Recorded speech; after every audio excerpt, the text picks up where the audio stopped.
Hey everyone, I'm Steve Brown with It's My Railroad, and sometimes I get sidetracked.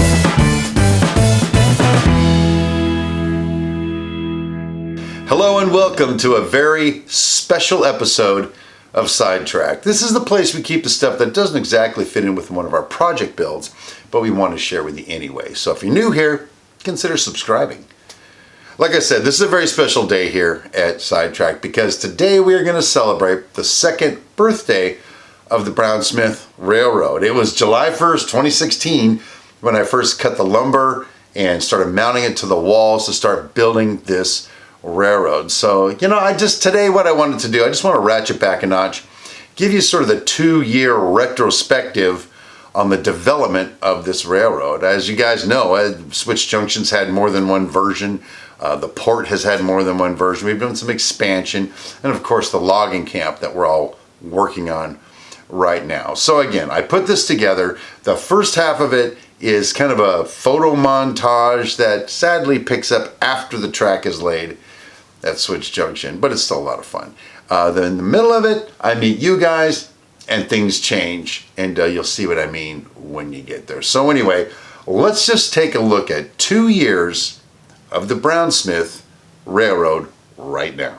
So after I laid the benchwork, the first thing I did was I tackled the gorge, which included 2 scratch-built bridges that we're still using. And then I moved over to the logging camp. I was real excited to be shipping logs down to Switch Junction. And here you can see that I used a JV Models kit.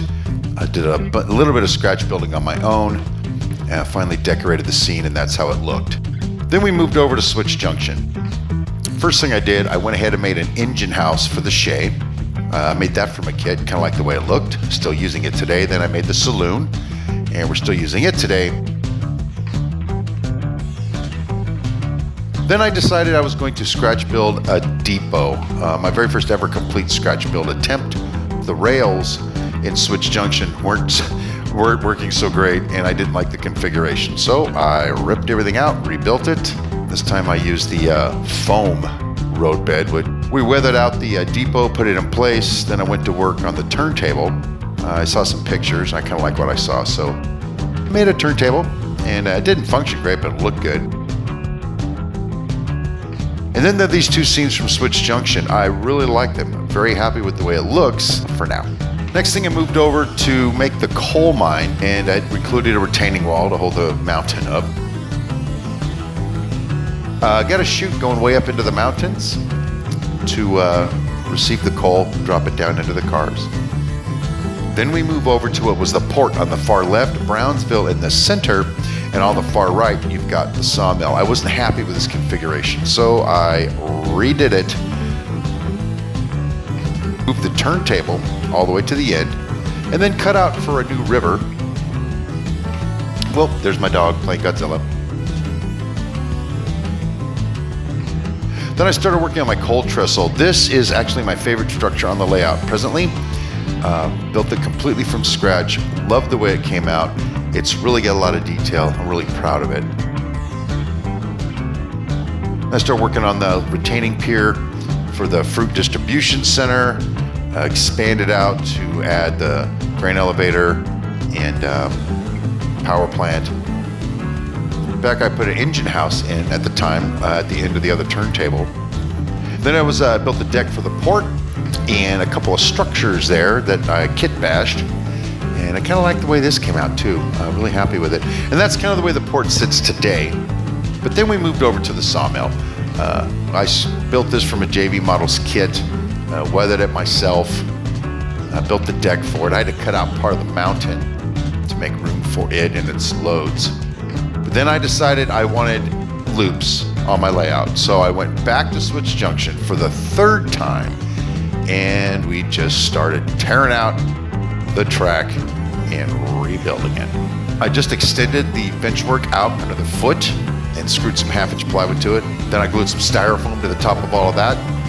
And when it was all said and done, I started laying out where I want all my different industries, drew out where the tracks go. Then I went ahead and just built the mountain in the back, sculpted molded it, laid my cork road bed down, started weathering the rocks in the back. You see, this is the same technique we've recently used over at the logging camp.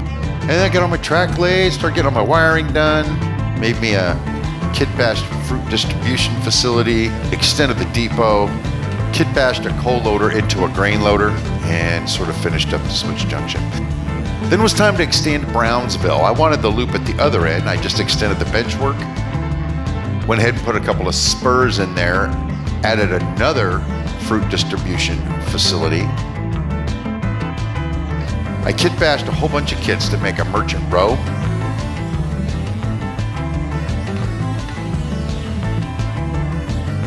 That's my furniture manufacturing facility. And that's kind of the way Brownsville looks now. And then I met you guys. We are gonna take a piece of my layout, strip it right down to nothing, and rebuild it. Give me just a second and I'm gonna rip all this stuff out, okay? This is some inspirational stuff, kinda gonna tell us where we're going with the logging camp. And it'll be just one flat piece that comes across there. That's my concept. Again, I don't know 100% if this is prototypical. It just seems like it could make sense. That's very special. I'm proud of myself. Let's move over here now. While we're going to have the scene look like it's uneven and hilly, what we really want is a nice flat surface to lay the track on. We're just experimenting, man. We're going crazy. We're having fun. We're being regular dudes. Now we know where the track goes. We're gonna fine tune this a smidge as we go. So when it sits down, it'll look like that. There's like a side view of it. See how they're kind of all uneven? In this episode, we attack the track in the logging camp. In this episode, the track smacks back. I'll tell you what that means right now. Because I want the dirt in between all these logs, and I don't want to have to get glue down in there later. So we've got all the logs glued onto the sleepers now, and it looks really neat, I think.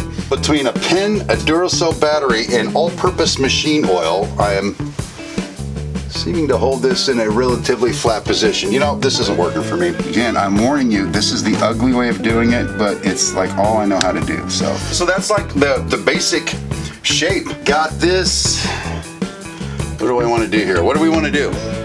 Let's have a vote. Pretty proud of the way this is so far. Pretty happy with it. It's starting to look rockish, if you ask me. You didn't, but if you would have, I would tell you that. We're gonna put a base coat of dirt down on this layout today. Take my sifted dirt and just, well, actually it's sifting on the fly here. Oh, that's kind of cool. Ha! Check me out. Okay, as we continue to make things up on the fly, I went ahead and added this dead tree right here that I'll show you a little bit better later.